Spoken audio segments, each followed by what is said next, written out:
Hey guys, Teacher Nayara here. Hoje nós vamos ver a quinta semana do PET 1. E para começar, ele traz uma gramática para vocês comparando o Simple Past com o Present Perfect. Ele mostra mais ou menos como que é uma frase no Simple Past, que é o sujeito mais o verbo com o final ed.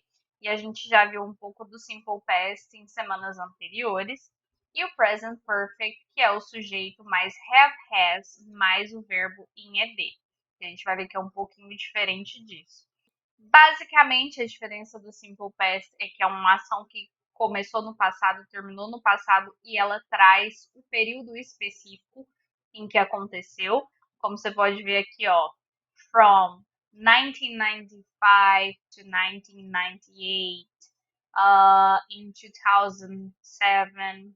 Enquanto o Present Perfect, ele não traz exatamente um tempo específico.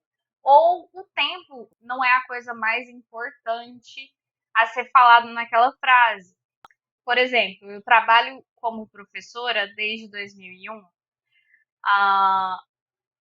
Eu já visitei a Torre Eiffel. Tá vendo que a parte mais importante dessa frase, eu já visitei a Torre Eiffel, não é quando eu visitei, é o fato de eu ter visitado. Ela já assistiu esse filme 3 vezes. Mais uma vez, a parte importante não é falar que ela assistiu esse filme 3 vezes no domingo. É só falar que ela assistiu o filme 3 vezes. Então, sempre quando a gente estiver tratando de alguma coisa no passado, mas que o tempo não necessariamente é importante, a gente vai usar o present perfect. Alguns tempos verbais que a gente estudou, eu trouxe frases em português que tinham mais ou menos a estrutura a frases em inglês. Já o present perfect, não acontece isso. Como a gente pode ver aqui, ó, nos exemplos, trabalho como professora, já vi a Torre Eiffel, ela já assistiu esse filme 3 vezes. Então, a gente não vai partir de uma frase pronta em português para a gente entender como que funciona a estrutura desse verbo. Só que como vocês já viram algumas estruturas em português que parecem em inglês, como vocês sabem o que é sujeito, como vocês sabem onde está o verbo e o que é o complemento, a gente vai recapitular o Simple Past e depois passar para o Present Perfect. Então, aqui a gente aprendeu que o Simple Past ele tem o sujeito, o verb in the Simple Past e o complemento. Isso aqui na afirmativa, né? Essa forma que o verbo tem é uma conjugação verbal. Assim como a gente tem eu assisti, ele assistiu, nós assistimos, a gente tem a mesma conjugação em inglês. Esse aqui é um verbo irregular que não termina em ed, como já foi explicado. Então, I saw a movie yesterday. Sujeito, verbo no simple past e o complemento. Já no present perfect, a gente tem o sujeito, mais have e has, que vai depender de quem é o sujeito. O verbo no past participle, mais uma vez, isso aqui é um tempo verbal. Assim como a gente tem presente, futuro, futuro do indicativo, pretérito perfeito, a gente tem alguns em inglês também. Por exemplo, a gente tem o simple past e a gente tem o past participle. Então, a gente vai ver que nem sempre vai ser igual. Por exemplo, esse aqui é o verbo see. No simple past, só. No past participle, seen. Entendeu? Então, tem umas mudanças, mas não chega nem perto a quantidade de mudança de verbo que a gente tem em português. E o complemento. I have seen this movie 3 times. She has seen this movie 3 times. Aqui eu coloquei uma tabelinha para vocês na afirmativa. A gente vai usar o has somente com he, she, it. E aqui alguns verbos diferentes que não foi o sim que eu coloquei ali em cima. Finished, que é um verbo regular, vai ser com final ed. Ó, não é simple past, é past participle. Mas quando o verbo é regular, também termina em ed. Mas quando o verbo é irregular, muda completamente. Se vocês olharem uma das tabelinhas que eu fiz para vocês de verbos no simple past, vocês vão ver que o passado de go é went, mas o past participle de go é gone. Então, tem que ficar atento a essa mudança aí. E o complemento. Na forma negativa, a gente só acrescenta o not. Na forma interrogativa, primeiro vai vir o have ou has, depois o personal pronoun, depois o verbo no past participle, depois o complemento. E aqui eu coloquei uma tabelinha para vocês com o verbo no infinitivo e o verbo no past participle. Todos os verbos que vocês vão usar nesse primeiro exercício estão aqui nessa tabelinha. É só vir aqui e olhar.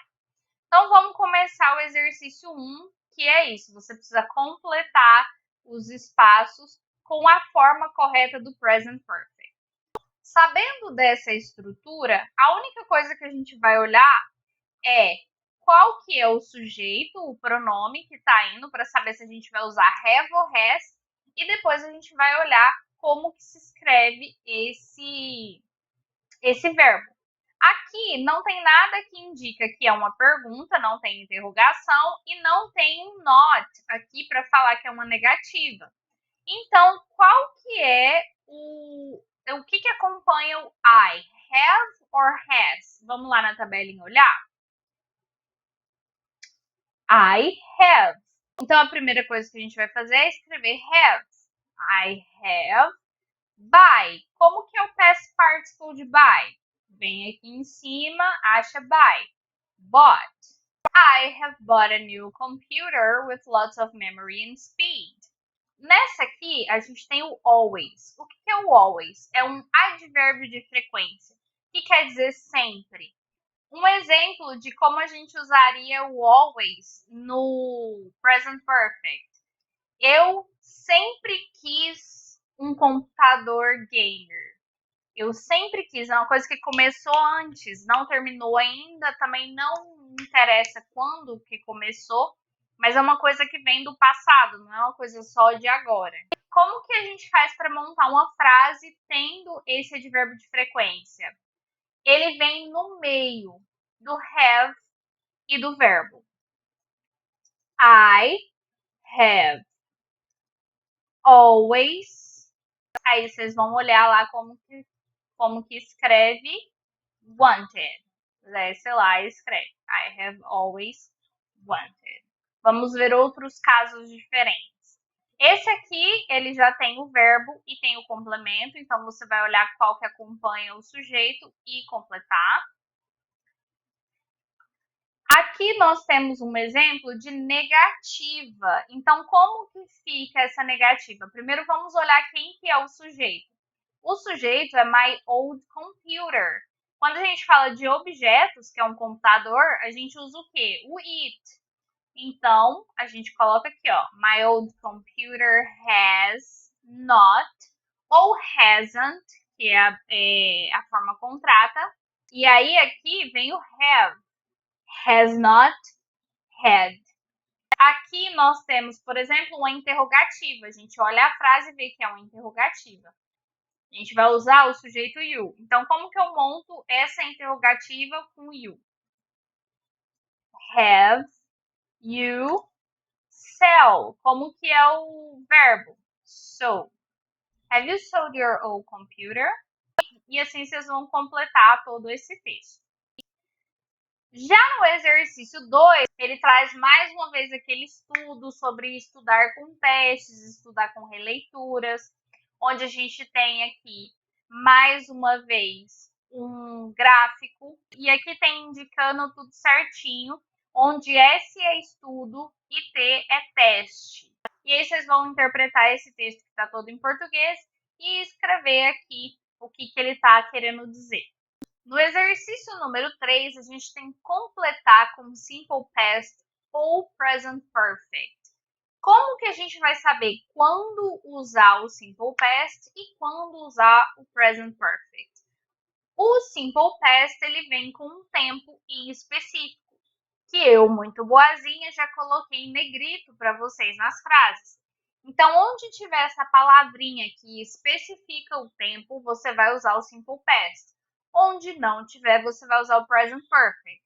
Por exemplo, aqui eu não destaquei nenhuma palavrinha, então ele não está especificando tempo nenhum no passado. Então vai ser o Present Perfect. Como que eu faço uma interrogativa no present perfect? Olha o sujeito, you. Então, como que vai ser? Have you buy. Como que escreve o buy no past participle? Bought. Já nesse segundo aqui, a gente tem o yesterday, que significa ontem. Tá em negrito, é uma palavrinha que especifica um tempo no passado. Então, aqui vai ser o simple past. Vocês já têm no material de vocês uma explicação de como usar o simple past. Então, aqui a forma afirmativa. Então, eu vou só colocar o passado de go, que é went. Também tem o passado de go numa das tabelinhas que eu já fiz. E o passado de buy, que também é bought. Algumas vezes vai ser igual, algumas vezes vai ser diferente. E assim vocês vão terminar esse exercício. E a gente terminou a quinta semana do PET 1.